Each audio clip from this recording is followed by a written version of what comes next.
If there is one person in your life that says, hey, giant monster movies cannot be original because they're pretty much the exact same thing over and over again, tell that person to shut the fuck up.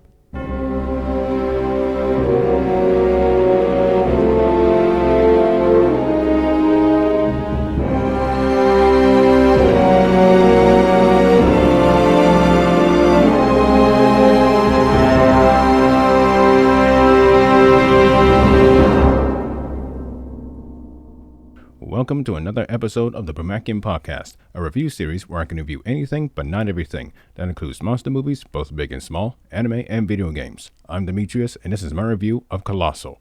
Well, isn't this interesting? I'm reviewing an independent monster movie, but how did this one come about? Well, this project, produced by Voltage Studios, a company founded in 2005 by Nicholas Chartier, yes, had no financial backing. Strangely enough, Anne Hathaway, an actress, was the first actress to be signed on. The reason why was because she had heard about the script of a very interesting take on a monster movie when she finds herself, quote, in a little bit of an artist no man's land. Director Jonathan Dean screened a copy of A Field in England, a British historical psychological horror film, to Anne, and it was exactly the film that she wanted to make. When asked for a similar script, she was sent a copy of this project's script. She was attracted to it immediately. Of course, there was a hurdle. Toho, of course, knocked on the doors of Voltage Studios and slapped a lawsuit in their face. The reason is that Voltage used Godzilla's image and stills from previous films without authorization from the studio itself. Very typical. But in October, they reached a settlement, and I hope it wasn't for a shit ton of money. Anyhow, filming began on October 18th and ended on November 25th, 2015. The end result was Colossal, released on September 9, 2016 at the Toronto Film International Festival, and in April to June of 2017. And here is its plot synopsis according to Google.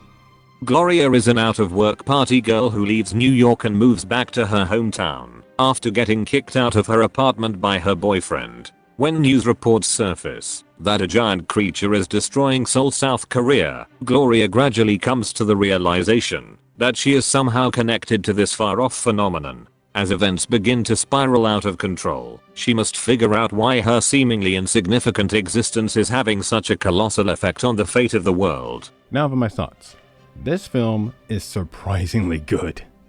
I was completely thrown off. In a good way.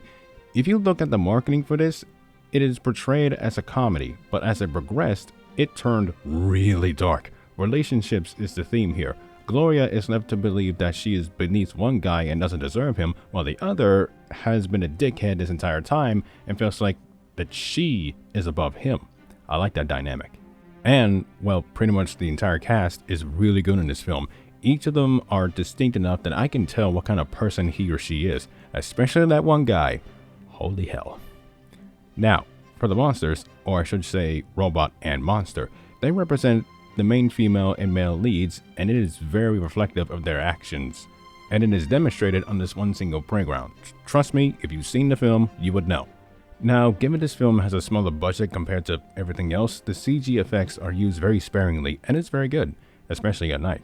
The music by Ben McCreary is really good. This is the same man who will go on to compose God of War 2018 edition and a movie that I'm going to be re-reviewing in the future. He is that good.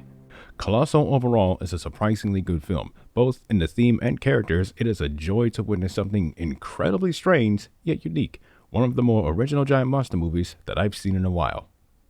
Oh my god, do I have to? Fine. You all know what's coming next. Until then, this has been Demetrius signing off. Be well, stay safe, take care of yourselves, and have a good day.